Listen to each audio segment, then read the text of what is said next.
पंचायत चुनाव 1992 में जब 73वां अमेंडमेंट किया गया, तब से 5 साल में कराने की एक व्यवस्था बनाई गई, प्रावधान बनाया गया। जब से इस देश के हर कोने में हर 5 साल में चुनाव कराए जाते हैं और कराए जाने चाहिए, जिससे कि हम लोगों को जो है अपने लोकतंत्र का, मतदान का और गांव की जनता का प्रोत्साहन देश के लोकतंत्र में होता है। इसलिए हमें यह हक मिला है कि पंचायत की सरकार सबसे मजबूत सरकार मानी जाती है। मैं कहता हूं, विधायक आपके घर 5 साल में एक बार आता है, सांसद आपके घर में 10 साल में एक बार आता हो, लेकिन ये प्रधान, ये डीडीसी, ये आपके दरवाजे हर तीसरे दिन आते हैं, आपके द्वार पर हर तीसरे दिन गुहार लगाते हैं, क्योंकि इनकी मांगे, इनका साथ, इनका कर्तव्य ये आपसे जुड़ा हुआ है, ये गांव की जनता से जुड़ा हुआ है। अगर एक ऐसे समाज की हम कल्पना भी नहीं कर सकते जिसमें ये जो गांव में एक्टिव रहने वाले लोग हैं ये ना हो। आदमी मर रहा होगा, मर जाएगा, आदमी का दाह नहीं हो पा रहा होगा, नहीं होगा। ये हमारा आपका दायित्व है, ये हम आप करते हैं। ये जमीन में जनता की मदद के लिए अगर कोई खड़ा होता है तो हम आप खड़े होते हैं। ये प्रधान का प्रत्याशी, ये बीडीसी का प्रत्याशी, ये जिला पंचायत का प्रत्याशी, यही लोग हैं जो 5 साल मेहनत करते हैं।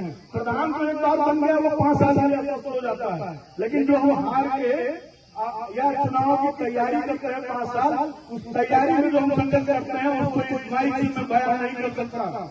आप आज इतने दिनों से आए हुए हैं हमारे संघर्ष के लिए, मैं आप सभी का अभिवादन करूंगा और बहुत संक्षिप्त में अपनी बातें सरकार के सामने रखने की कोशिश करूंगा। चुनाव में सरकार ने वो एक पत्र जारी किया जिससे ये घोषित किया कि 6 महीनों के लिए हम पंचायत चुनाव टाल रहे हैं, या पंचायत चुनाव जब तक होता है तब तक प्रधानों को प्रशासन बनाना है। ऐसा कोई भी प्रावधान हमारे आपके देश के संविधान में नहीं है जिसमें चुनित प्रत्याशी जो जीते हुए प्रधान है या विधायक या सांसद है, बिना किसी कारण के इनको प्रशासक बनाया जा सके। ऐसा है कि 6 महीने के लिए इनका कार्यकाल बढ़ाया जा सकता है, लेकिन उसके लिए देश में इमरजेंसी होनी चाहिए या कोई ठोस कारण होना चाहिए, जैसे कि कोरोना हुआ, देश में आपातकाल लगे, कोई लड़ाई हो, कोई जंग हो। मगर हमारे उत्तर प्रदेश में ऐसी कोई भी समस्या हमें आपको अभी तो नजर नहीं आ रही। प्रदेश सरकार बस केवल अपने फायदे के लिए हमारी आपकी बातों को टाल रही है और हमारे आपके जो संघर्ष है उसको बर्बाद करने के लिए और दबाने के लिए ये घृणित कार्य सरकार कर रही है। मैं सरकार से मांग करूंगा, अपने जो उचित अधिकारी हो, प्रदेश का मुख्यमंत्री हो, प्रदेश के उप मुख्यमंत्री हो, जो निर्वाचन आयोग के प्रदेश आयुक्त हो, या जो भी संबंधित अधिकारी हो, उन्हें हम ज्ञापन सौंपने के लिए आज यहाँ इकट्ठा हुए हैं। हमारी मांगे ये है कि पंचायत चुनाव अगर आप अभी तक नहीं कर पाए, वही असंवैधानिक है, आप प्रधानों को प्रशासन नहीं बना सकते, लेकिन फिर भी हम आज से आपको 15 दिन का एक समय देते हैं कि इस बीच में हमें कम से कम तारीख बताएं कि आप चुनाव कब कराएंगे। अगर जनता गुमराह हो रही है तो आप उसको गुमराह क्यों कर रहे हैं, ये कारण बताता आपका। पंचायत चुनाव हमारा आपका हक है, इनको कराया जाना हमारा संवैधानिक अधिकार है, ये टाला नहीं जा सकता। अगर सरकार को टालने की कोशिश करेगी तो आज तो ये पहली आवाज है, आज तो ये पहली आवाज है, एक क्रांति खड़ी होगी, जन जन के बीच वो क्रांति होगी जिसे देश का चलता इस सरकार के खिलाफ जाकर खड़ा होगा। हम आप जिस जमीन की मेहनत के दम पे यहाँ खड़े हैं, यहाँ पर मुझे पता है जो प्रत्याशी आए हैं, जो 1000-1500 की संख्या आप देख पा रहे हैं, ये वो संख्या है जो लग रहा था कि हम चुनाव होगा और जीत जाएंगे। जो बस जो सहूलियत के लिए चुनाव लड़ रहे थे वो यहाँ आएंगे नहीं हमारे आपके बीच में। हमारे आपके बीच में बैठे वो लोग हैं जिन्होंने जनता के बीच में 5 साल संघर्ष किया, जिन्होंने अपना खून जलाया था, अपना पैसा खर्च किया था, अपनी मेहनत लगाई थी।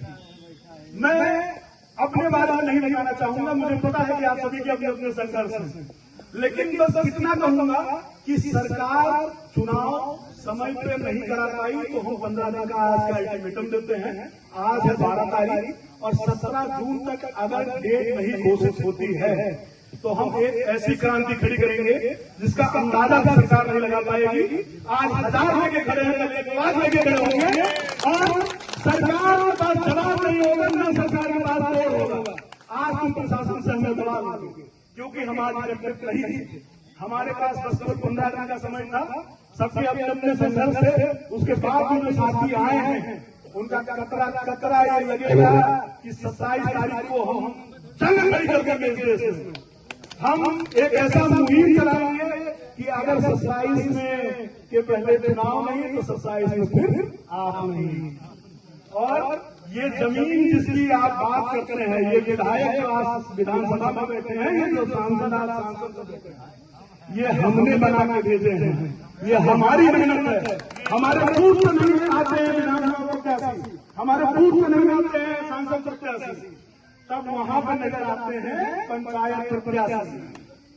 और अगर हमारी आवाजों को ऐसे दबाया जाता है तो ये बहुत बड़ी क्रांति खड़ी होगी। मैं प्रशासन में बैठे हुए लोगों से निवेदन करूंगा कि आप उचित अधिकारी को बुलाएं या हमारे बहु बोले पीले बैठक माननीय ऊपी राजा जी कोई बुला दीजिए। हम उन्हीं से अपनी बात रख लें कि आपने क्यों टाला चुनाव, क्यों टाला। जब अगर आपको गुमराह ही करना था तो पहले बता देते, डेट में डेट देते चले गए और बातों को टालते चले गए। और आज जब हम इस लेवल पर थे कि चुनाव हो और हम चुनाव भारी मतों से जीत के आते हैं हम सभी। मुझे पता है कि जितने आप बैठे हैं 2-4% में से हो सकता है वरना आजादी संघर्ष में बैठे हुए। ये कारण इसका ये है कि आप चुनाव जीतने वाले थे, आप देश के गांव पंचायतों के प्रतिनिधि बनने वाले थे, लेकिन आज हम आप चुनाव के लिए यहाँ पे लड़ाई लड़ रहे हैं, संघर्ष कर रहे हैं। ये दुर्भाग्य है इस देश का और दुर्भाग्य है इस सरकार का जो हमें आपको इस धरने पे लाकर के खड़ा किया। मैं हमारे 2 मुद्दे हैं जिनको मैं आपको समक्ष रखता हूँ। पहला है ये है कि 15 दिन के बीच में सरकार चुनाव की तारीखों को घोषित करे, अन्यथा एक ऐसी क्रांति खड़ी होगी जिसे आप रोक नहीं पाएंगे। ये सीधी जो भी है वो सरकार में बैठे हुए तानाशाहों को और वो सरकार में बैठे हुए मनमानी करने वाले लोगों को। और दूसरा ये है कि प्रधानों को जिस असंवैधानिक तरीके से प्रशासन बनाया गया वो न्यायिक नहीं है। अगर आपको प्रशासन को 3 स्तरीय कमेटी का गठन करना चाहिए जिसमें ग्राम सचिव, प्रधान भी रहता और 2 नामित या 3 नामित सदस्य होते जिनके तरीके से ये सरकार चलती थी। या जैसे पिछले समय में आप करते चले आ रहे हैं कि अधिकारियों को प्रशासक बनाते थे और वो कार्यभार संभालते थे, तो किसी को ये अपमान न महसूस हो कि हमारे संघर्षों का जो अपमान हुआ है वो अपमान न महसूस हो। इसके लिए मैं सरकार से निवेदन करूंगा, सरकार से अनुरोध करूंगा और सरकार को चेतावनी भी दूंगा कि अगर आप 15 दिन के बीच में चुनाव की तारीख नहीं घोषित करते हैं तो एक क्रांति खड़ी होगी जिसे आप रोक नहीं पाएंगे और तत्काल प्रभाव से प्रधानों को प्रशासन के पद से हटाया जाए। आप सभी का बहुत बहुत धन्यवाद।